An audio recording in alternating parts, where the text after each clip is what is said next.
Hello বন্ধুরা, তোমরা সবাই কেমন আছো? তো চলো আজ বাড়িতে যেটা বানিয়েছি সেটা তোমাদের সাথে একটু শেয়ার করি। আজ বাড়িতে বানিয়ে নিয়েছিলাম pure veg biryani. Pure veg বলতে যেটা বোঝায় সেটাই আমি তোমাদের সাথে আজকে শেয়ার করছি, উইদাউট অনিয়ন গার্লিক। তো চলো কীভাবে করেছি সেটা একটু দেখাই। আলুগুলোকে ফার্স্টে 60% একটু সিদ্ধ করে নিয়েছি। তো তারপরে বিরিয়ানির মশলাটাও তৈরি করে নিয়েছি। তারপরে মিক্সচারে গোটা আদা, গোটা কাঁচা লঙ্কা আর জিরে মরিচ একসাথে দিয়ে পেস্ট করে নিয়েছি। আর দুটো টমেটো নিয়ে নিয়েছি, দুটো টমেটো পেস্ট করে নিয়েছি। তো তারপরে পনিরগুলোকে নিয়েছি। পনিরগুলোকে বড় বড় একটুখানি টুকরো করে কেটে নিয়ে কড়াতে সাদা তেল দিয়ে ভালো করে ভেজে নিয়েছি। এপিট ওপিট একটু লাল লাল করে ভেজেছি। আর একটুখানি ভেজে নেওয়ার সময় লবণ আর গোলমরিচ গুঁড়ো আর একটুখানি দিয়েছিলাম একটু রেড চিলি পাউডারও। তারপর ভালো করে ভেজে নিয়ে সাইডে তুলে রেখেছি।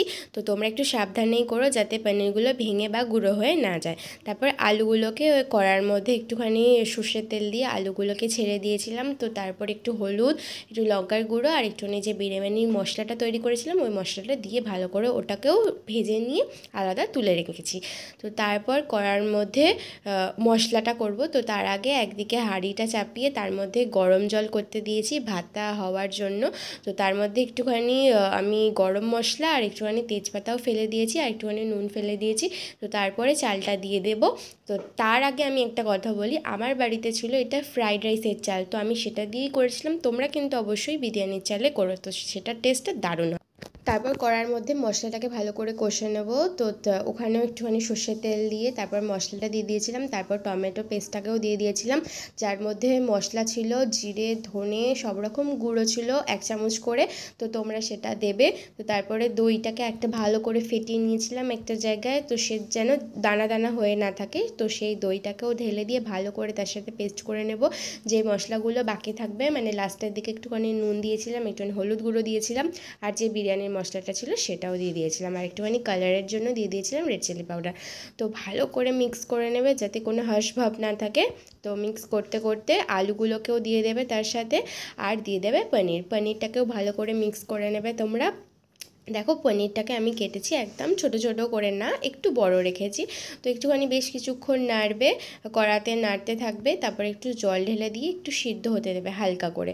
তো সিদ্ধ হয়ে যাওয়ার পর আমি দিয়েছিলাম এটা আলু বোখরা। আলু বোখরা কি তোমরা কখনো খেয়েছো? কে কে খেয়েছো একটুখানি কমেন্ট করো। আমার কিন্তু দারুণ লাগে বিরিয়ানিতে, আমি যখনই বাড়িতে বানাই এই আলু বোখরাটা আনি। বেশ টক টক মিষ্টি মিষ্টি খেতে দারুণ টেস্ট।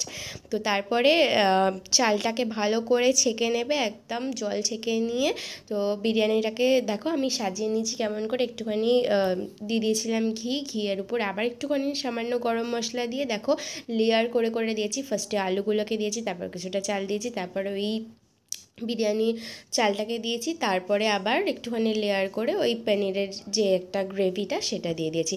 তো তারপরে এই দুধের মধ্যে দেখো একটুখানি দিয়েছিলাম ফুড কালার আর 2-4টে কেশর ফেলে দিয়েছিলাম, ওটাকে একটু লাস্টে দিয়ে দিয়েছিলাম। তারপরে দিয়ে দিয়েছিলাম গোলাপ জল, কেওড়া জল, মিঠা আতর আর উপর দিয়ে ভালো করে ঘি ছড়িয়ে দিয়েছি। তো তার আগে আমি একটা কথা বলি, আমি যখন লাস্টে ওই গ্রেভিটা বানালাম না একটুখানি কাসুরি মেথি দিয়েছি, ওটা আমি বলতে আগে ভুলে গেছিলাম। তো তারপরে বিরিয়ানির মশলাটাকে উপরে ভালো করে ছড়িয়ে নিয়ে লেয়ার করে দিয়ে আর চাপা দিয়ে দেবো, দমে দিয়ে দেবো প্রায় 10 থেকে 15 মিনিট। তো দেখো দমে দিয়ে দিয়েছি।